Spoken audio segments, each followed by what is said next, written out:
మనిషి నవ్వే క్షణాలు అబద్ధాలు కావచ్చు, కానీ ఏడ్చే క్షణాలు మాత్రం ఖచ్చితంగా నిజాలే. కఠినమైన జీవిత సత్యం ఏంటంటే, ఆరుబయట గడ్డి పెరిగినంత త్వరగా తులసి చెట్టు పెరగలేదు. అలాగే మోసం చేసినవాడు అభివృద్ధి చెందినంత వేగంగా మంచివాళ్ళు అభివృద్ధి చెందలేరు కాదంటారా? విలువలేని ప్రేమను నువ్వు ఎంత ప్రేమించినా చివరికి నీకు ఆ విలువే లేకుండా పోతుంది. కాబట్టి నీ విలువను తగ్గించే ఏ బంధాన్ని కూడా విలువగా చూడకు. జీవితంలో సంతోషంగా ఉండాలి అంటే కావలసింది ఆస్తులు అంతస్తులు కాదు. నీకు నేనున్నాను అని ధైర్యం చెప్పేవారు ఉంటే జీవితమంతా సంతోషంగా జీవించగలం. ఈ రోజుల్లో బంధం అనేది తామరాకు మీద నీటి బిందువు లాంటిది. అది ఎప్పుడు జారిపోతుందో ఎవరికీ తెలియదు. అందుకే ఎవరి మీద ఎక్కువగా ఆశలను పెంచుకోకు. ప్రశాంతంగా జీవించండి. ఒక్కరోజు దాటితేనే విరిగిపోయే పాలల్లో ఎన్నాళ్ళైనా పాడవని నెయ్యి దాగి ఉంటుంది. వ్యక్తిలో లోపాలను చూడడం మానేసి ఆ లోపాల వెనుక అద్భుత గుణాలను గుర్తించగలిగితే మనం కూడా ఒక అద్భుతమే అవుతాం. నమ్మితే ప్రాణం ఇస్తామంటారు. ప్రాణం ఇవ్వాల్సిన అవసరం లేదు. ప్రాణమున్నంత వరకు నమ్మక ద్రోహం చేయకుండా ఉంటే చాలు కాదంటారా? మన దగ్గర ఎంత డబ్బైనా ఉండవచ్చు, కానీ అవతల వారిని చులకనగా చూసే జబ్బు మాత్రం ఉండకూడదు. ఆత్మాభిమానం ఉన్నవాళ్ళు తమకు అవమానం జరిగితే అప్పుడు ఏమీ చేయలేకపోయినా జీవితంలో మాత్రం ఎప్పుడూ మర్చిపోరు. ప్రతి ఒక్కరికి తమ తమ భావోద్వేగాలుంటాయి. ఎవరిని నొప్పించకుండా మాట్లాడటం నేర్చుకోండి. కోపంలో వచ్చిన మాటను పట్టించుకుంటే మనసు విరిగిపోతుంది. అదే కోపం వెనుక ఉన్న బాధను అర్థం చేసుకుంటే ఆ బంధం నిలబడుతుంది. అలా ఉండగలగడానికి మనకు కావలసిన ఆయుధాలు 2: నవ్వు, అలాగే మౌనం. చిరునవ్వుతో చాలా సమస్యలు పరిష్కరించుకోవచ్చు, అలాగే మౌనంతో చాలా సమస్యలు రాకుండా చూసుకోవచ్చు. గుర్తుంచుకోండి, జీవితం అంటే ఇంతేనా అని ఇప్పుడు అనిపించవచ్చు, కానీ ఒక వయసు వచ్చాకే అర్థమవుతుంది. నువ్వు మోస్తున్న బాధ్యత, నిన్ను నమ్ముకున్న మనుషులు, నిన్ను పరిగెత్తేలా చేసే ఏదో ఒక అవసరం.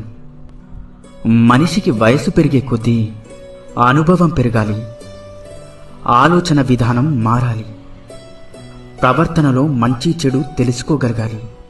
అప్పుడే మనిషికి విలువైన గౌరవం, సమాజంలో మంచి వ్యక్తిగా గుర్తింపు లభిస్తుంది. ఈ ఒక్క విషయాన్ని జీవితంలో ఎప్పుడూ మర్చిపోకండి.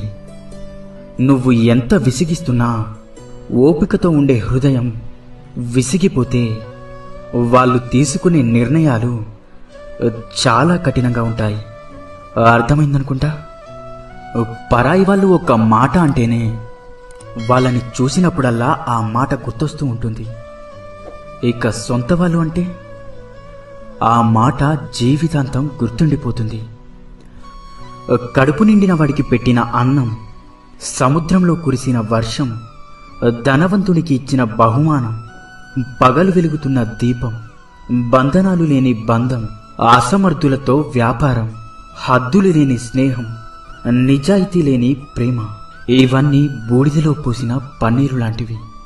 అంతా వ్యర్థమే. సంపాదిస్తున్నంతకాలం మనం అందరికీ ఆత్మీయులమే. ఒక్కసారి సంపాదించడం ఆగిపోతే సొంత ఇంట్లో కూడా పరాయి వాళ్ళమైపోతాం. బంధం తెగిపోతుందని తెలిసినా సరే నిజమే చెప్పండి. అబద్ధాలు చెప్పి నమ్మకం మాత్రం పోగొట్టుకోకండి. ఎందుకంటే తెగిన బంధం ఎప్పుడైనా తిరిగి కలవవచ్చు, కానీ పోయిన నమ్మకం మాత్రం ఎప్పటికీ తిరిగి రాదు. అందంగా లేదని భార్యని, అర్థం చేసుకోవడం లేదని భర్తని, నీకు అండగా ఉండడం లేదని తమ్ముణ్ణి, అహంకారం చూపుతున్నాడని అన్నని, ఆస్తి పంచడం లేదని అమ్మా నాన్నని, అవసరానికి ఉపయోగపడడం లేదని అక్కా చెల్లెల్ని, అవసరానికి వాడుకున్నాడని స్నేహితులని, అలా అందరినీ వదిలేసుకుంటూ వెళ్తుంటే చివరికి ఏదో ఒకరోజు మనం కూడా ఈ ప్రపంచాన్ని వదిలి వెళ్లాల్సి వస్తుందేమో. ఒక్కసారి ఆలోచించు. తీపి ఉండాలే కానీ చీమలకి కుదవా. కాసులుండాలే కాని చుట్టాలకేం కుదవ. ఉప్పు తగిలితే చీమలు ఎలా అయితే చెదిరిపోతాయో, మనకు నొప్పి కలిగినప్పుడు కూడా చుట్టాలు అలానే వెళ్ళిపోతారు. మనసు ఒంటరిది. ఎన్ని బంధాలతో పెనవేసుకున్నా తనలాంటి మనసు కోసం నిరంతరం ఆరాటపడుతూ ఉంటుంది. ఒక్కసారి నీ మనసుని అడిగి చూడు, నిజమో కాదో చెప్తుంది. అసూయతో బ్రతికే వారికి సరైన నిద్ర ఉండదు. అహంకారంతో బ్రతికే వారికి సరైన మిత్రులుండరు. ఇక అనుమానంతో బ్రతికే వారికి సరైన జీవితమే ఉండదు. ఇకపై అబద్ధమే చెప్పకూడదు అని నిర్ణయం తీసుకున్నప్పుడే ఎవరో ఒకరు వచ్చి బాగున్నావా అని అడుగుతారు. కూరల్లో మజ్జిగల్లో చేరి వాటికి రుచిని అందించే ఉప్పు నీళ్లల్లో పాలల్లో చేరితే వాటి యొక్క రుచి పోతుంది. మనం ఎంత గొప్పవారమైనా సరే ప్రతి చోట మన అవసరం అనేది ఉండదు. మన అవసరం లేని చోట తల తూచకపోవడమే వివేకవంతుని లక్షణం. వాడుకోవడం తెలిసిన వారికి వదిలించుకోవడం కూడా తెలుసు. జాగ్రత్తగా ఉండండి.